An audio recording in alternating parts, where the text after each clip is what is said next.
ஓம் சாந்தி. பிப்ரவரி 18, 2026. காலை முரளி பாப்தாதா, மதுபன். இனிமையான குழந்தைகளே, இந்த உலகில் இருந்து மரணித்து அந்த புதிய உலகிற்கு செல்வதற்காக நீங்கள் இந்த பல்கலைக்கழகத்திற்கு வந்துள்ளீர்கள். உங்களுடைய அன்பு இப்பொழுது கடவுள் ஒருவர் மீதே இருக்கிறது. கேள்வி: நீங்கள் செல்வந்தர்கள் ஆகுவதற்கு எந்த முறையில் தந்தையை நினைவு செய்ய வேண்டும்? பதில்: தந்தை ஒரு புள்ளி ஆவார். ஒரு புள்ளியாகி புள்ளியை நினைவு செய்யுங்கள். நீங்கள் செல்வந்தர்கள் ஆகுவீர்கள். நீங்கள் ஒன்றுக்கு பக்கத்தில் ஒரு புள்ளியை, அதாவது 0 எழுதும் பொழுது அது 10 ஆகின்றது. மற்றொரு 0 அதன் பக்கத்தில் எழுதினால் அது 100 ஆகின்றது. பின்னர் அது 1000 ஆகின்றது. தந்தையை நினைவு செய்வதனால் 0 தொடர்ந்தும் சேர்க்கப்படுகிறது. நீங்கள் தொடர்ந்தும் செல்வந்தர்களாக ஆகின்றீர்கள். இந்த நினைவின் மூலம் மாத்திரமே நீங்கள் உண்மையான வருமானத்தை சம்பாதிக்கின்றீர்கள். பாடல்: விட்டில் பூச்சிகளின் ஒன்று கூடலில் ஜுவாலை ஏற்றப்பட்டுள்ளது. ஓம் சாந்தி. இப்பாடலின் அர்த்தம் மிகவும் தனித்துவமானது. அன்பு எதற்காக உருவாக்கப்படுகிறது? யாருக்காக? கடவுளுக்காக. ஏனெனில் நீங்கள் இவ்வுலகிலிருந்து மரணிக்கும் பொழுது நீங்கள் அவரிடம் செல்கின்றீர்கள். உங்களுக்கு இவ்வாறான அன்பு வேறு எவர் மீதாவது உள்ளதா? இத்தகைய அன்பிற்காக நீங்கள் மரணிப்பீர்கள் என்று எண்ணுகின்றீர்களா? எவராவது அத்தகைய அன்பை கொண்டுள்ளார்களா? இப்பாடலின் அர்த்தம் மிகவும் அற்புதமானது. விட்டில் பூச்சியானது ஒரு சுடர் மீது அன்பை கொண்டுள்ளதால் அதை வட்டமடித்து பின்னர் அந்த ஜுவாலையிலேயே மரணிக்கின்றது. நீங்களும் தந்தை மீது அன்பு கொண்டிருக்கும் பொழுது உங்களது சரீரத்தை விட வேண்டும். அதாவது தந்தையை நினைவு செய்தவாறே உங்களது சரீரத்தை விட வேண்டும் என்று அர்த்தமாகும். இப்பாடலானது ஒரே ஒருவருக்கு உரியது. அந்த தந்தை வரும் பொழுது அவர் மீது அன்பு கொண்டவர்கள் இவ்வுலகிலிருந்து மரணிக்க வேண்டும். நீங்கள் கடவுள் மீது அன்பு கொண்டிருக்கையில் மரணிக்கும் பொழுது எங்கு செல்வீர்கள்? நிச்சயமாக கடவுளிடமே செல்வீர்கள். மக்கள் கடவுளிடம் செல்வதற்காக தானங்கள், புண்ணிய செயல்களை செய்து யாத்திரைகள் போன்றவற்றுக்கு செல்கிறார்கள்.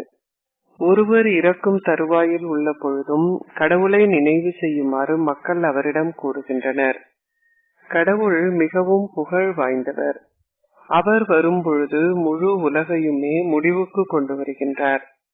நீங்கள் இப்பழைய உலகிலிருந்து மரணித்து புதிய உலகிற்கு செல்வதற்காக இந்த பல்கலைக்கழகத்திற்கு வருகின்றீர்கள் என்பதை புரிந்து கொள்கிறீர்கள். இந்த பழைய உலகமானது நரகமாகிய தூய்மையற்ற உலகம் என்று அழைக்கப்படுகிறது. தந்தை இப்பொழுது புதிய உலகிற்கான பாதையை உங்களுக்கு காட்டுகின்றார். என்னை நினைவு செய்யுங்கள். நான் தந்தையாகிய சொர்க்க கடவுள். நீங்கள் செல்வம், சொத்து, கட்டிடங்கள் முதலியவற்றை அந்த லௌகீக தந்தையிடமிருந்து பெறுகின்றீர்கள். புத்திரிகள் ஆஸ்தியை பெறுவதில்லை. அவர்கள் மற்றவர்களது வீடுகளுக்கு அனுப்பப்படுகின்றனர். அவர்கள் வாரிசுகள் ஆக முடியாது என்பதே அதன் அர்த்தமாகும். கடவுளே ஆத்மாக்கள் அனைவருக்கும் தந்தையாவார். அனைவரும் அவரிடம் செல்ல வேண்டும். புதிய உலகில் வெகு சில மனிதர்களே இருப்பதனால் தந்தை நிச்சயமாக ஏதோ ஒரு நேரத்தில் அனைவரையும் வீட்டிற்கு அழைத்து செல்ல வந்திருக்க வேண்டும். பழைய உலகில் ஏராளமான மனிதர்கள் உள்ளனர். புதிய உலகில் சொற்ப மனிதர்களே இருப்பதுடன் அங்கே பெருமளவு சந்தோஷமும் இருக்கிறது. பழைய உலகில் ஏராளமான மனிதர்கள் இருப்பதுடன் பெருமளவு துன்பமும் உள்ளது. இதனாலேயே அவர்கள் அழைக்கின்றார்கள். பாபு, அதாவது காந்திஜி கூறுவதுண்டு, ஓ தூய்மையாக்குபவரே வாருங்கள். அவருக்கு உண்மையில் அவரை தெரியாது. பரம்பிதா பரமாத்மா கடவுளே தூய்மையாக்குபவர் என்றும் அவரே உலகிற்கு விடுதலை அளிப்பவர் என்றும் மக்கள் புரிந்து கொள்கிறார்கள். உலகிலுள்ள அனைவரும் ராமரையும் சீதையையும் நம்புகின்றார்கள் என்பதல்ல. முழு உலகமுமே பரம்பிதா பரமாத்மாவையே விடுதலை அளிப்பவராகவும் வழிகாட்டியாகவும் கருதுகிறது. அவர் உங்களை துன்பத்திலிருந்து விடுவிக்கின்றார். அச்சா, பின்னர் யார் உங்களை துன்பத்தை விளைவிப்பவர்? தந்தை உங்களுக்கு துன்பத்தை கொடுக்க மாட்டார், ஏனெனில் அவரே தூய்மையாக்குபவர். அவரே உங்களை சந்தோஷ பூமியாகிய தூய உலகிற்கு அழைத்து செல்கின்றார். நீங்கள் அந்த ஆன்மீக தந்தையின் ஆன்மீக குழந்தைகள். தந்தையை போன்றே குழந்தைகளும் இருப்பார்கள். ஒரு பௌதிக தந்தைக்கு பௌதிக குழந்தைகள் உள்ளனர். நீங்கள் ஆத்மாக்கள் என்பதையும் பரம்பிதா பரமாத்மா உங்களது ஆஸ்தியை உங்களுக்கு கொடுப்பதற்காக வந்துள்ளார் என்பதையும் குழந்தைகளாகி நீங்கள் இப்பொழுது புரிந்து கொள்ள வேண்டும். நாங்கள் அவருடைய குழந்தைகள் ஆகும் பொழுது நிச்சயமாக எங்களுடைய ஸ்வர்க்க ஆஸ்தியை பெறுகின்றோம். அவரே சொர்க்கத்தை ஸ்தாபிக்கின்றார். நீங்கள் மாணவர்கள் என்பதை மறக்க வேண்டாம். மதுபனில் சிவ் பாபா புல்லாங்குழல் அதாவது முரளி இசைக்கின்றார் என்பது குழந்தைகளாகிய உங்களது புத்தியில் உள்ளது. இங்கே அது மூங்கிலால் ஆன புல்லாங்குழல் அல்ல. கிருஷ்ணர் நடனம் ஆடுவது, புல்லாங்குழல் இசைப்பது அனைத்துமே பக்தி மார்க்கத்திற்கு உரியவை. எவ்வாறாயினும் சிவ் பாபா மாத்திரமே இந்த ஞானமாகிய புல்லாங்குழலை இசைக்கின்றார். மிக நல்ல பாடல்களை இயற்றும் மக்கள் பலரும் உங்களிடம் வருவார்கள். பொதுவாக ஆண்களே பாடல்களை இயற்றுபவர்கள். நீங்கள் இந்த ஞான பாடல்களை மாத்திரமே பாட வேண்டும். அதன் மூலம் உங்களால் சிவ் பாபாவை நினைவு செய்ய முடியும். தந்தை கூறுகின்றார், ஆல்பாவாகி என்னை நினைவு செய்யுங்கள். தந்தை ஒரு புள்ளி என அழைக்கப்படுகின்றார். வியாபாரிகள் ஒரு பூஜ்ஜியத்தை எழுதும் பொழுது அவர்கள் அதை சிவா என்றே கருதுகிறார்கள். நீங்கள் ஒன்றுக்கு பக்கத்தில் ஒரு பூஜ்ஜியத்தை எழுதும் பொழுது அது 10 ஆகின்றது. மற்றொரு பூஜ்ஜியத்தை சேர்க்கும் பொழுது அது 100 ஆகின்றது. பின்னர் மற்றொரு பூஜ்ஜியத்தை சேர்க்கும் பொழுது அது 1000 ஆகின்றது. நீங்களும் சிவனை நினைவு செய்ய வேண்டும். நீங்கள் எந்த அளவிற்கு அதிகமாக சிவனை நினைவு செய்கின்றீர்களோ அந்த அளவிற்கு அதிகமான பூஜ்ஜியங்கள் சேர்க்கப்படுவதுடன் நீங்கள் அரை கல்பத்திற்கு செல்வந்தர்களாகவும் ஆகுவீர்கள். அங்கே ஏழைகள் எவரும் இருக்க மாட்டார்கள். அங்கே அனைவரும் சந்தோஷமாக உள்ளனர். துன்பம் என்ற குறிப்பே கிடையாது. தந்தையின் நினைவினால் உங்களது பாவங்கள் தொடர்ந்தும் அகற்றப்பட்டு நீங்கள் மிகவும் செல்வந்தர்களாக ஆகின்றீர்கள். இது உண்மையான தந்தையிடமிருந்து உண்மையான வருமானத்தை சம்பாதித்தல் என அறியப்படுகிறது. இந்த வருமானமே உங்களுடன் வரும். மனிதர்கள் அனைவரும் வெறும் கையுடன் திரும்பி செல்வார்கள். நீங்களோ உங்கள் கைகளை நிறைத்தவாறே செல்வீர்கள். தந்தையை நினைவு செய்யுங்கள். தந்தை விளங்கப்படுத்தி உள்ளார். தூய்மை இருந்தால் நீங்கள் அமைதியையும் செழிப்பையும் பெறுவீர்கள். ஆத்மாக்களாகிய நீங்கள் முதலில் தூய்மையாக இருந்தீர்கள். பின்னர் தூய்மை அற்றவர்கள் ஆகினீர்கள். சந்நியாசிகள் அரைவாசி தூய்மையானவர்கள் என்று அழைக்கப்படுகின்றார்கள். உங்கள் துறவரமானது முழுமையானது. சந்நியாசிகள் எவ்வளவு சந்தோஷத்தை பெறுகின்றார்கள் என்பதை நீங்கள் புரிந்து கொள்கிறீர்கள். அவர்கள் சொற்ப சந்தோஷத்தை கொண்டிருக்கிறார்கள். துன்பத்தை தவிர வேறு எதுவும் இல்லை. அவர்கள் முன்னர் என்றுமே சர்வ வியாபி பற்றி பேசுவதில்லை. சர்வ வியாபி பற்றி பேசுவதால் அவர்கள் தொடர்ந்தும் கீழிறங்கினார்கள். உலகில் பல வகையான ஒன்று கூடல்கள் உள்ளன. ஏனெனில் அவற்றின் மூலம் அவர்கள் ஒரு வருமானத்தை ஈட்டிக் கொள்கிறார்கள். அதுவும் அவர்களின் வியாபாரம் ஆகும். கூறப்படுகிறது, சாதாரண மனிதரிலிருந்து நாராயணன் ஆகுதல் என்ற வியாபாரத்தை விட மற்ற வியாபாரங்கள் அனைத்தும் தூசை போன்றவை. அரிதாகவே சிலர் இந்த வியாபாரத்தை செய்கிறார்கள். தந்தைக்கு உரியவர்கள் ஆகிய பின்னர் நீங்கள் அனைத்தையும் உங்கள் சரீரத்தையும் கூட தந்தைக்கு கொடுக்கின்றீர்கள். ஏனெனில் உங்களுக்கு புதிய சரீரங்கள் வேண்டும். தந்தை கூறுகின்றார், உங்களால் கிருஷ்ணரின் பூமிக்கு செல்ல முடியும். ஆனால் அது ஆத்மாக்களாகிய நீங்கள் தமோ பிரதானிலிருந்து சதோ பிரதானம் ஆகினால் மாத்திரமே முடியும். எங்களை தூய்மையாக்குங்கள் என்று நீங்கள் ஸ்ரீ கிருஷ்ணரின் பூமியில் கூற மாட்டீர்கள். இங்கு மனிதர்கள் அனைவரும் அழைக்கின்றார்கள், ஓ விடுதலை அளிப்பவரே வாருங்கள், எங்களை இந்த பாவ ஆத்மாக்கள் நிறைந்த உலகில் இருந்து விடுவியுங்கள். தந்தை இப்பொழுது உங்களை திரும்பவும் தன்னுடன் அழைத்து செல்வதற்காக வந்திருக்கின்றார் என்பது உங்களுக்கு தெரியும். அங்கே செல்வது நல்லதாகும். மக்கள் அமைதியை விரும்புகிறார்கள். அமைதி என்றால் என்ன? எவருமே செயல்கள் செய்யாமல் இருக்க முடியாது. அமைதி தாமத்திலேயே அமைதி இருக்கிறது. எவ்வாறாயினும் நீங்கள் ஷரீரங்களை ஏற்று செயல்களை ஆற்ற வேண்டும். சத்யுகத்தில் நீங்கள் செயல்களை செய்தாலும் உங்களுக்கு அமைதி உள்ளது. அமைதியற்ற மக்கள் துன்பத்தை அனுபவம் செய்கிறார்கள். அதனாலேயே அவர்கள் தாங்கள் எவ்வாறு அமைதியை பெறலாம் என கேட்கிறார்கள். அமைதி தாமமே உங்கள் இல்லம் என்பதை குழந்தைகளான நீங்கள் இப்பொழுது அறிவீர்கள். சத்யுகத்தில் அமைதியும் சந்தோஷமும் உள்ளது. அங்கே அனைத்தும் உள்ளது. உங்களுக்கு அது வேண்டுமா அல்லது அமைதி மாத்திரம் வேண்டுமா? இங்கே துன்பம் உள்ளதால் மக்கள் தூய்மையாக்குகின்ற தந்தையை இங்கே அழைக்கின்றார்கள். மக்கள் கடவுளை சந்திப்பதற்காகவே பக்தி செய்கிறார்கள். பக்தி முதலில் கலப்படமற்றதாகவும் பின்னர் அது கலப்படம் உள்ளதாகவும் ஆகிறது. கலப்படமான பக்தியில் மக்கள் என்ன செய்கிறார்கள் என பாருங்கள். அனைத்தும் மிக தெளிவாக ஏணிப்படத்தில் காட்டப்பட்டுள்ளது. ஆனால் முதலில் யார் கடவுள் என நீங்கள் நிரூபிக்க வேண்டும். ஸ்ரீ கிருஷ்ணரை அவ்வாறு ஆக்கியவர் யார்? அவரது முன்னைய பிறவியில் அவர் யாராக இருந்தார்? இந்த விஷயங்களை நீங்கள் மிகவும் சாதுரியமாக விளங்கப்படுத்த வேண்டும். நல்ல சேவையை செய்கின்றவர்களின் இதயங்கள் அதனை பார்க்கின்றன. ஒரு பல்கலைக்கழகத்தில் நன்றாக கற்பவர்கள் நிச்சயமாக முன்னேறி செல்கிறார்கள். அது வரிசை கிரமமானது. இருப்பினும் சில மந்த புத்தி உள்ளவர்களும் இருக்கிறார்கள். ஆத்மாக்கள் சிவ் பாபாவிடம் கூறுகின்றார்கள், எனது புத்தியில் உள்ள பூட்டை திறந்திடுங்கள். தந்தை கூறுகின்றார், நான் உங்கள் புத்தியில் உள்ள பூட்டை திறக்கவே வந்துள்ளேன். ஆனால் உங்கள் பூட்டானது இலகுவாக திறக்கப்படாத வகையில் உங்கள் செயல்கள் உள்ளன. அவ்வாறாயின் பாபாவினால் என்ன செய்ய முடியும்? பல பாவங்கள் செய்யப்பட்டுள்ளன. அத்தகைய குழந்தைகளை குறித்து பாபாவால் என்ன செய்ய முடியும்? தாங்கள் போதுமான அளவு கற்கவில்லை என மாணவர்கள் ஆசிரியரிடம் கூறுவார்கள். ஆசிரியர் என்ன செய்வார்? ஆசிரியர் கருணை காட்ட மாட்டார். ஒருவேளை அவர் உங்களுக்கு மேலதிக நேரத்தை கொடுக்க கூடும். அது தடை செய்யப்படுவதில்லை. கண்காட்சி பரந்தளவில் திறக்கப்பட்டுள்ளன. அங்கே சென்று நீங்கள் பயிற்சி செய்யலாம். பக்தி மார்க்கத்தில் சிலர் உங்களை மாலையை உருட்டுமாறு கூறுகிறார்கள். மற்றோர் ஒரு மந்திரத்தை நினைவு செய்யுமாறு கூறுகிறார்கள். இங்கே தந்தை தனது சொந்த அறிமுகத்தை உங்களுக்கு கொடுக்கின்றார். தந்தையை நினைவு செய்யுங்கள். இவ்வாறு செய்வதனால் நீங்கள் உங்கள் ஆஸ்தியை பெறுவீர்கள்.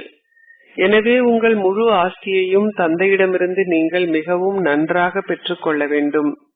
இதிலும் தந்தை கூறுகின்றார், என்றுமே விகாரத்தில் ஈடுபடாதீர்கள். உங்களுக்கு விகாரத்தின் சுவை சிறிதளவு இருந்தாலும் அது அதிகரிக்கும். ஒருமுறை சிகரெட் பிடிக்கும் ருசி ஏற்பட்டாலும் அந்த சகவாசத்தின் வசப்படுவதால் அந்த பழக்கம் அதிகரிக்கும். பின்னர் அந்த பழக்கத்தை கைவிடுவது கடினமாகி விடுகிறது. அதன் பின்னர் அவர்கள் அதிகளவு சாக்கு போக்குகள் கூறுவார்கள். எந்த பழக்கங்களையும் வளரவிடக் கூடாது. தீய பழக்கங்களை விட்டுவிட வேண்டும். தந்தை கூறுகின்றார், வாழும் பொழுதே உங்கள் ஷரீரம் என்ற உணர்வை துறந்து என்னை நினைவு செய்யுங்கள். தூய உணவு மட்டுமே பிரசாதமாக தேவர்களுக்கு படைக்கப்படுகிறது. ஆகையால் நீங்களும் தூய உணவை மாத்திரமே உண்ண வேண்டும். இக்காலத்தில் உங்களால் தூய நெய்யை கூட பெற முடியாதுள்ளது. அதற்கு மாறாக அவர்கள் எண்ணெயை பயன்படுத்துகிறார்கள். அங்கே எண்ணெய் போன்றவை இருக்க முடியாது. இங்கே அவர்கள் பால் பண்ணைகளில் தூய நெய், போலியான அதாவது கலப்படம் உள்ளது நெய் இரண்டையும் வைத்திருக்கிறார்கள். அவர்கள் இரண்டையும் தூய நெய் என கூறிய பொழுதிலும் அவற்றின் விலையில் ஒரு வித்தியாசம் உள்ளது. இப்பொழுது குழந்தைகளாகிய நீங்கள் மலர்களை போன்று மலர்ந்து முக மலர்ச்சி உடையவர்களாக இருக்க வேண்டும். ஸ்வர்க்கத்தில் இயற்கை அழகு உள்ளது. அங்கே பஞ்ச தத்துவங்களும் சத்தோ பிரதானமாக உள்ளன. இங்குள்ள எவராலும் லக்ஷ்மி நாராயணனை போன்று இயற்கை அழகை உருவாக்க முடியாது. தங்கள் பௌதீக கண்களால் அவர்களால் எவராலும் காண முடியாது. ஆம், அவர்கள் காட்சிகளை காண்கிறார்கள். ஆனால் அவர்களின் காட்சிகளை கண்ட பின்னரும் அதே போன்று படங்களை எவராலும் உருவாக்க முடியாது. ஆம், ஒரு ஓவியருக்கு ஒரு காட்சி கிடைத்தது. அவர் அந்நேரத்தில் இருந்து தொடர்ந்தும் ஒரு படத்தை வரைய ஆரம்பித்தாலும் கூட அது சிரமமாகவே இருக்கும். ஆகையால் குழந்தைகளாகி நீங்கள் பெருமளவு போதையை கொண்டிருக்க வேண்டும். பாபா இப்பொழுது எங்களை வீட்டுக்கு மீண்டும் அழைத்து செல்வதற்காகவே வந்திருக்கின்றார். நாங்கள் எங்கள் ஸ்வர்க்க ஆஸ்தியை தந்தையிடமிருந்து பெறப்போகின்றோம். எங்களின் 84 பிறவிகள் இப்பொழுது முடிவுக்கு வருகின்றன. அத்தகைய எண்ணங்களை உங்கள் புத்தியில் கொண்டிருப்பதனால் நீங்கள் சந்தோஷமாக இருப்பீர்கள். விகாரத்தை பற்றிய எண்ணம் சற்றேனும் இருக்கக்கூடாது. தந்தை கூறுகின்றார், காமமே கொடிய எதிரி. ஆகையாலேயே திரௌபதி கதறி அழைத்தாள். அவளுக்கு 5 கணவர்கள் இருக்கவில்லை. அவள் தன்னை காப்பாற்றுமாறு அழைத்தாள். ஏனெனில் துச்சாதனை அவளை துயில் உரித்தான். அவள் எவ்வாறு 5 கணவர்களை கொண்டிருக்க முடியும்? அந்த விஷயங்கள் சாத்தியமில்லை. குழந்தைகளாகிய நீங்கள் புதிய கருத்துக்களை தொடர்ந்தும் பெற்றுக் கொள்வதால் நீங்கள் படங்களை தொடர்ந்தும் மாற்றிக்கொண்டிருக்க வேண்டும். நீங்கள் எவற்றையாவது மாற்ற அதிக வார்த்தைகளை சேர்க்க வேண்டும். ஒரு குறுகிய காலத்தில் நீங்கள் பாரதத்தை தேவதைகளின் பூமியாக மாற்றுவீர்கள் என எழுதுங்கள். நீங்கள் இந்த சவாலை விடுக்க வேண்டும். ஒரு தந்தை தனது குழந்தைகளுக்கு கூறுவார், மகன் தந்தையை காட்டுகின்றார், தந்தை மகனை காட்டுகின்றார். எந்த தந்தை? சிவனும் சாலிகிராம்களும். அவர்கள் நினைவு கூறப்படுகின்றனர். சிவ் பாபா விளங்கப்படுத்தும் எதையும் பின்பற்றுங்கள், தந்தையை பின்பற்றுங்கள் என அவரை பற்றியே கூறப்படுகிறது. நீங்கள் லௌகீக தந்தையர்களை பின்பற்றியதால் தூய்மையற்றவர்கள் ஆகினீர்கள். உங்களை தூய்மையாக்குவதற்காக அவர் தன்னை பின்பற்றச் செய்கின்றார். வேறுபாடு ஒன்று உள்ளது. இனிமையிலும் இனிமையான குழந்தைகளே, என்னை பின்பற்றி தூய்மையாகுங்கள் என தந்தை கூறுகின்றார். என்னை பின்பற்றுவதால் மாத்திரமே நீங்கள் ஸ்வர்க்க அதிபதிகள் ஆகுவீர்கள். உங்களுடைய லௌகீக தந்தையர்களை பின்பற்றுவதால் நீங்கள் 63 பிறவிகளாக ஏணியில் கீழிறங்கி வந்தீர்கள். தந்தையை பின்பற்றுவதால் நீங்கள் மேலே ஏறுகின்றீர்கள். நீங்கள் தந்தையுடன் திரும்பி செல்ல வேண்டும். தந்தை கூறுகின்றார், இந்த ரத்தினங்கள் ஒவ்வொன்றும் 100,000 ரூபாய்கள் பெறுமதி வாய்ந்தவை. உங்களுக்கு தந்தையை தெரியும். நீங்கள் அவரிடமிருந்து உங்கள் ஆஸ்தியை பெறுகின்றீர்கள். தாங்கள் பிரம்ம தத்துவத்துடன் 2 கலப்பார்கள் என அவர்கள் கூறுகிறார்கள். எவராலும் 2 கலக்க முடியாது. அவர்கள் மீண்டும் வர வேண்டும். தந்தை உங்களுக்கு தினமும் விளங்கப்படுத்துகின்றார். இனிமையிலும் இனிமையான குழந்தைகளே, அனைத்திற்கும் முதலில் தந்தையின் அறிமுகத்தை அனைவருக்கும் கொடுங்கள். உங்களை தூய்மையாக்குவதற்காக அப்பாலுள்ள தந்தை உங்களுக்கு தூய்மை என்னும் ஆஸ்தியை கொடுக்கின்றார். இதனாலேயே எங்களை தூய்மையாக்குங்கள் என மக்கள் எல்லையற்ற தந்தைக்கு கூறுகிறார்கள். அவரே தூய்மையாக்குபவர். லௌகீக தந்தை தூய்மையாக்குபவர் என்று அழைக்கப்பட மாட்டார். ஓ தூய்மையாக்குபவரே வாருங்கள் என அவரும் லௌகீக தந்தையும் தொடர்ந்தும் அழைக்கின்றார். எனவே அனைவருக்கும் 2 தந்தையர்கள் அறிமுகத்தை கொடுங்கள். உங்கள் லௌகீக தந்தையர்கள் உங்களை திருமணம் செய்து தூய்மையற்றவர்கள் ஆகும்படி உங்களை கூறுகின்றனர். ஆனால் இந்த உலகிற்கு அப்பால் உள்ள தந்தையோ உங்களை தூய்மையாகுமாறு கூறுகின்றார். என்னை நினைவு செய்வதனால் நீங்கள் தூய்மையாகுவீர்கள் என அவர் கூறுகின்றார். ஒரே ஒரு தந்தையே அனைவரையும் தூய்மையாக்குகின்றார். இந்த கருத்துகள் மற்றவர்களுக்கு விளங்கப்படுத்துவதற்கு மிகவும் சிறந்தவை. பல்வேறு வகையான இந்த ஞான கருத்துக்களை கடைந்து அவற்றை பிறருக்கும் விளங்கப்படுத்துங்கள். இது உங்களுடைய தொழிலாகும். நீங்கள் தூய்மையற்றவர்களை தூய்மையாக்குபவர்கள். அப்பாலுள்ள தந்தை இப்பொழுது கூறுகின்றார், இப்பொழுது தூய்மையாகுங்கள். ஏனெனில் விநாசம் முன்னே நிற்கின்றது. நீங்கள் இப்பொழுது என்ன செய்ய வேண்டும்? நீங்கள் நிச்சயமாக அப்பாலுள்ள தந்தையின் வழிகாட்டல்களை பின்பற்ற வேண்டும். நான் அப்பாலுள்ள தந்தையை பின்பற்றி தூய்மையற்றவர் ஆகுவதை நிறுத்துவேன் என்ற இந்த சத்தியத்தை கண்காட்சியில் நீங்கள் எழுத வேண்டும். நான் இந்த உத்தரவாதத்தை தந்தைக்கு கொடுக்கின்றேன் என எழுதுங்கள். அனைத்தும் தூய்மையிலேயே தங்கி உள்ளது. குழந்தைகளான நீங்கள் இரவு பகலாக சந்தோஷத்தை கொண்டிருக்க வேண்டும். ஆல்பாவாகிய தந்தை எங்களுக்கு பீட்டாவாகிய ராஜ்யமான ஸ்வர்க்க ஆஸ்தியை கொடுக்கின்றார். சிவனின் பிறந்த நாள் என்றால் பாரதம் ஸ்வர்க்கத்தின் பிறந்த நாளாகும் என்பதை நீங்கள் இப்பொழுது புரிந்து கொள்கிறீர்கள். கீதையே அனைத்து சமய நூல்களினதும் ரத்தினமாகும். தாயாகிய கீதையே என்று கூறப்படுகிறது. நீங்கள் தந்தையிடமிருந்து மாத்திரமே உங்கள் ஆஸ்தியை பெறுகின்றீர்கள். சிவ் பாபாவே கீதையை படைத்தவர். நீங்கள் அப்பாலுள்ள தந்தையிடமிருந்து தூய்மை என்னும் உங்கள் ஆஸ்தியை பெறுகின்றீர்கள். அச்சா, இனிமையிலும் இனிமையான அன்பிற்குரிய எப்பொழுதோ காணாமல் சென்று இப்பொழுது கண்டெடுக்கப்பட்டிருக்கும் குழந்தைகளுக்கு உங்கள் தந்தை தாயாக இருக்கும் பாப் தாதாவின் அன்பும் நினைவுகளும் காலை வந்தனங்களும். ஆன்மீக தந்தை ஆன்மீக குழந்தைகளுக்கு நமஸ்தே கூறுகின்றார். ஆன்மீக குழந்தைகள் ஆன்மீக தந்தைக்கு நமஸ்தே கூறுகின்றோம். தாரணைக்குரிய சாரம் 1. நீங்கள் இறை மாணவர்கள் என்ற விழிப்புணர்வை எப்பொழுதும் பேணுங்கள். எந்த அசுத்தமான பழக்கத்தையும் உருவாக்காதீர்கள், ஆனால் அவற்றை முடித்து விடுங்கள். விகாரம் பற்றிய சிறிதளவு எண்ணங்கள் கூட இருக்கக்கூடாது. 2. நீங்கள் உயிர் வாழும் பொழுதே ஷரீர உணர்வை மறந்து தந்தையை நினைவு செய்யுங்கள். இந்த ஞானத்தின் பல்வேறு கருத்துக்களை கடைந்து தூய்மையற்றவர்களை தூய்மையாக்குகின்ற தொழிலை செய்யுங்கள். ஆசீர்வாதம். நீங்கள் உங்களின் திரிமூர்த்தி திருப்தி சான்றிதழின் மூலம் சதா வெற்றியாளராகி ஒரு மென்மையான அந்தஸ்திற்கான உரிமையை பெற்றுக் கொள்வீர்களாக. சதா வெற்றி நிறைந்தவர் ஆகுவதற்கு நீங்கள் தந்தையுடனும் குடும்பத்துடனும் நல்லதோர் தொடர்பை வைத்திருக்க வேண்டும். நீங்கள் ஒவ்வொருவரும் 3 சான்றிதழ்களை பெற வேண்டும். தந்தையிடமிருந்து, உங்களிடமிருந்து மற்றும் குடும்பத்திடமிருந்து. குடும்பத்தை திருப்திப்படுத்துவதற்கு இந்த சிறிய விஷயத்தை நினைவு செய்யுங்கள்.